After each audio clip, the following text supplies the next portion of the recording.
Good morning, Mr. Miller. I was wondering if I could have a sick leave today. I apologize for the short notice, but I'm currently experiencing a high fever of 103 degrees Fahrenheit. I have tried to get out of bed, but I am too weak and dizzy. I seriously don't want to come to work and risk spreading my illness to others.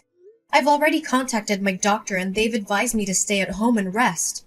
Hazel, I'm concerned that you're not taking the upcoming meeting with our key business partners seriously. This is a critical meeting, and your absence would be a major setback. Yes, I'm very well aware of that, Mr. Miller.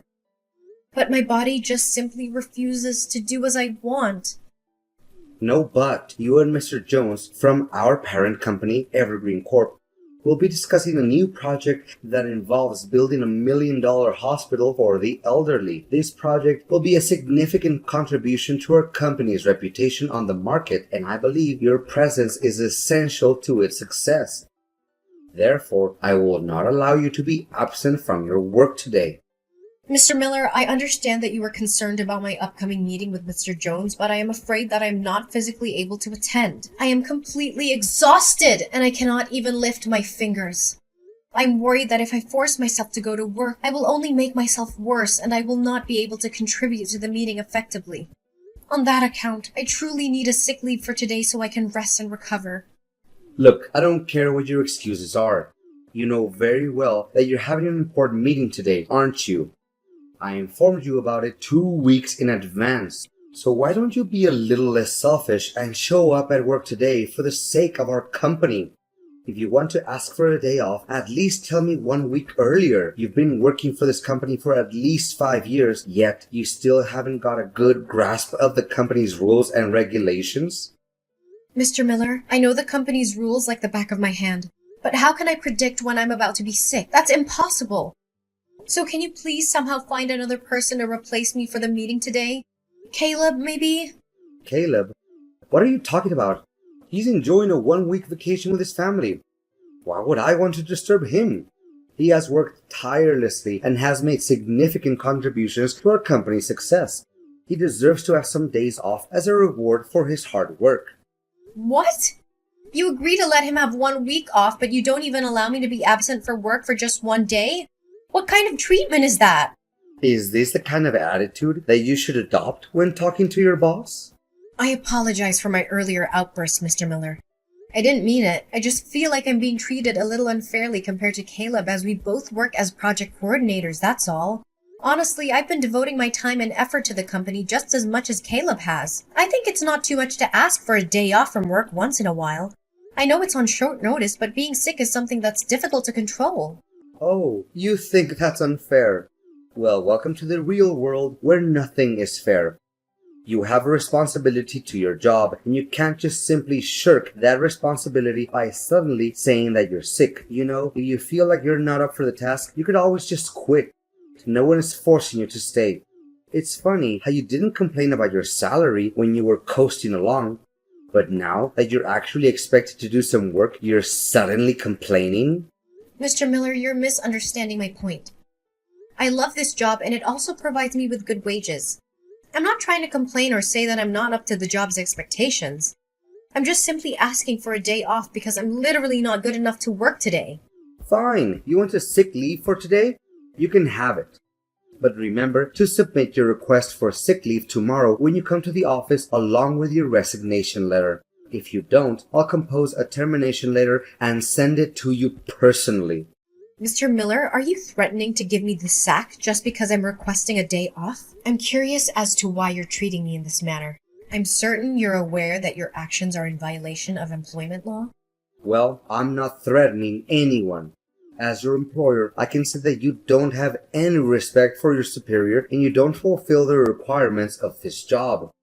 If we fail to enter into a contract with Evergreen Corp today because of your recklessness, it would make more than enough reason for you to be dismissed. The choice is all yours. I'm not forcing you to do anything. Please, Mr. Miller, there must be another way to carry out the meeting without me having to show up. Can you please take the call, Mr. Miller? You've done a great job yesterday, Hazel. You got us another big contract. Your convincing skills have been instrumental in helping us win one contract after another. I must give you credit for that. Great. I'm glad everything worked out in the end. But I almost fainted after the meeting was over because the fever went really bad. Luckily, Mr. Jones figured that out and he took me to the hospital in time. I hope that you realize it could be a life-threatening situation, Mr. Miller. Oh, come on. Don't be such a drama queen. The fact is, you're still well and alive, aren't you? If not, you wouldn't be able to stand up, let alone sulk at me like this. Consider it a valuable lesson for your amateurism at work. You're all grown up. Stop being childish and unreasonable and then expect someone to clean after your mess. Please, Mr. Miller, don't get me wrong. I was just defending the legal rights that an employee deserves to have. And I still think that I did deserve to have a day off yesterday due to my high fever. I'm not trying to flatter myself, but I'm even worthy of receiving a bonus for having managed to go to work yesterday despite my sickness. So now you're demanding extra money for fulfilling the job duty that you already get paid for? How entitled of you. You should consider yourself lucky that I didn't dock your pay for today's penalty time. It took you nearly 4 hours to complete a task that should have been done in 2 hours. If I were feeling less merciful, I would have deducted 2 hours worth from your salary. But Mr. Miller, please be mindful of the fact that I ran a fever of almost 103 degrees Fahrenheit yesterday. Nevertheless, you still insisted on me showing up at the workplace today. I mean, I didn't even have time to fully recover from my illness. Oh, please, you're being overdramatic again. Yesterday, you were rushed to the hospital right after the meeting, which means that you had practically the entire daytime yesterday to regain your strength from your meager episode of the vapors. What more do you want, actually? I'm sorry, Mr. Miller, but I don't even have to be a doctor to tell that a 103-degree Fahrenheit fever is a high-grade fever. In fact, I was at my physical limit and I was about to collapse. I'm wondering if there's a way to improve the way I'm being treated, Mr. Miller, especially compared to the benefits that Caleb is receiving. Well, if you're feeling like you're being treated unfairly, I suppose you could always leave. We don't need people who are always complaining. On the other hand, if you would like to stay, I expect to see your face at work tomorrow. But, Mr. Miller... Another thing, I need you to also take on Caleb's workload while he is enjoying his vacation. He won't be able to get his work done on time, so it's important that we pick up the slack. However, please don't use this as an excuse to delay your own deadlines. We need to make sure that everything gets done on time. I beg your pardon, Mr. Miller, but there's no way I'm going to accept covering Caleb's responsibilities on his behalf, because I've learned my lesson from last time. I won't let myself be taken advantage of anymore. I'm going to stand up for myself and my boundaries. Hazel, what are you even talking about? Are you implying that I'm taking advantage of you? Me? You were fully cognizant, T, that your previous statement was a deliberate assault against my person, yet you persisted in making it. Is that the way an employee should be talking with their boss? I don't think so. I think an employee should be respectful and professional, even when they disagree with their boss. I'm not saying that I'm not willing to help Caleb again, but I'm not sure if it's worth my time. The last time I helped him, I didn't gain anything from it. In fact, I think it actually hurt my own productivity. And to make matters worse, Caleb even got recognition, praise, and a bonus for what was supposed to be my effort and contribution. Oh, Hazel, I've always seen you as a lazy, complaining employee. But now I'm finding out that you're also incredibly selfish. Well, that's just great. Honestly, why don't you just set aside your selfishness for once and do what I say for the good of the company, huh? Mr. Miller, it's simply not true what you just said. It's not like you're doing anything productive anyway. You're just sitting around complaining about how hard you have it. Well, guess what? Life is hard. And if you want to get ahead, you need to be willing to put in the work. So stop being so selfish and start thinking about the company. If you don't, you're going to find yourself out on your ear. Mr. Miller, I seriously don't have any clue what you're talking about. I don't claim myself the most hardworking employee in the company, but I'm proud of my achievements and the contributions I've made to the company's growth. That's why I think it's totally not true when you say that I'm just sitting around and not doing anything productive. Look, I'm not going to waste my time arguing back and forth with you. If you're feeling dissatisfied, please pack your things and leave the office by tomorrow. I'd be more than glad not to see you around anymore. To be honest, you're just a blip on the radar and your contributions are negligible. Do you really think that the company will be unable to function without you? But Mr. Miller, please have sympathy for my family's circumstances. I'm a single mother of 2 children. I truly need this job to support my family. I have been with the company for half a decade, and I have worked hard to build my career here. If I quit this job, I'll have to start my career over from scratch, take a low-paying job, and I won't be able to provide for my family anymore. Does any of what you just said have anything to do with me?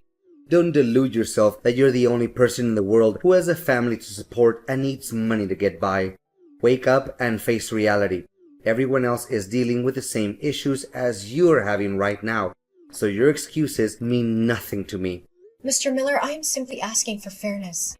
I'm not asking for special treatment, but I am asking for the same treatment that everyone else receives. I believe that this is a fair request, and I hope that you'll consider it. Fine, whatever you say. I sometimes find myself wondering who is the superior here, you or me? Hazel, are you there? There's something I need to talk to you about. It's urgent. Yes? What is it, Mr. Miller? I'm happy to help you in any way possible. By the way, Mr. Miller, I wanted to take a moment to thank you for taking my words into consideration and giving me more respect for my rights recently. I appreciate your willingness to listen to my concerns and to make changes that have made my work life more enjoyable. Listen, Hazel, I know it's Sunday and you're not supposed to work today. Nevertheless, I have a small request and I expect you to say yes to it. Okay, Mr. Miller, tell me. My mom is not feeling well and I need your help. I'm going on a relaxing trip to Switzerland with my family today, but I can't leave my mom alone at the hospital. Could you please rush to the hospital and help me watch over her? We've planned and paid everything for this trip, so we can't just cancel it. Well, I suppose. But why don't you just hire a caretaker? Come on, it's not like my mom is going to stay at the hospital forever. She'll be staying there only for 1 month, so I don't think it's necessary to hire a caretaker for that. Besides, it also costs a lot of money, and I'm not going to pay that amount. I know that hiring a private caretaker can be expensive, but I think it would be the best way to ensure your mom gets the care she needs. Besides, I'd appreciate it if you informed me a few days earlier so I have more time to prepare myself. No, I've already made up my mind. In fact, why should I waste my hard-earned money for some stupid caretakers when I already have you, my excellent employee? So, what do you say? If you agree, please go to Golden Years Hospital, room 305. Just provide the hospital staff with my mom's name and date of birth, and they'll show you how to get to my mom's room. But, Mr. Miller, I also need to make time for my personal life. I've been working hard all week, and I even have to work on a side job on Saturdays. Sunday is the only day that I have to relax and spend time with my friends and family. Tell me, what is more important than taking care of a vulnerable elderly woman like my mom? I presume that you also have a mother, correct? You should be able to understand this better than anyone else. Anyways, I'm not asking you to do it. I'm telling you to. Consider it a way to repay me for the kindness I've shown you at work lately. Wait, you said that your mom's gonna be at the hospital for a whole month? But I also have to work and take care of my family, you know. So how will I find time to handle all of my responsibilities, given that I have to work and take care of my family, and now your mom needs care as well? Can you please find someone else to attend to your mom? I don't care how you do it, just get it done. Keep in mind that taking care of my mom and accomplishing your work are now your top priorities. I may not be at the office, but Caleb is keeping an eye on you. So don't even think that you can slack off by doing me a little favor. Mr. Miller, I think what you're asking of me is a little unreasonable. I've told you this a million times, but you still force me to repeat myself for you. Don't interrupt me when I'm not finished talking. Anyways, I also expect you to clean my house once in a while. Caleb is having my house key, so you can come to him and ask for it. Another thing, if you have the slightest intention of stealing anything from me, forget about it. I have 24/7 surveillance cameras installed in every corner of my house, so you're not going to get away with anything. Hazel, you did a really good job at taking care of both my mom and my house while I was gone. My mom was so impressed with your care that she even mistook you for a professional caregiver. Can you believe it? Happy to hear you're pleased with what I did. It's the result of me running back and forth between the hospital and your house every day after work to take care of both your mom and your household chores. Honestly, I didn't have enough time to sleep. I can see that my house has been carefully swept and cleaned as well. The floors and countertops are spotless and the furniture looks polished. Well done. I might even consider hiring you as my family's housekeeper, but only if you're willing to work for free. Just kidding, or am I? Nice joke. Oh, I forgot to ask, how's work? Is everything good? Did you fulfill all of the tasks that I assigned you before I went on my vacation? I figured you did because I didn't receive any text from Caleb. You bet I did. To think about it, it feels kind of strange because not once during my entire trip did anyone from the company text or call me about work. Well, I must have been lucky.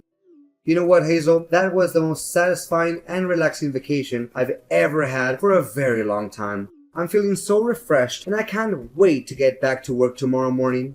Well, about that, Mr. Miller, I have something I want to tell you.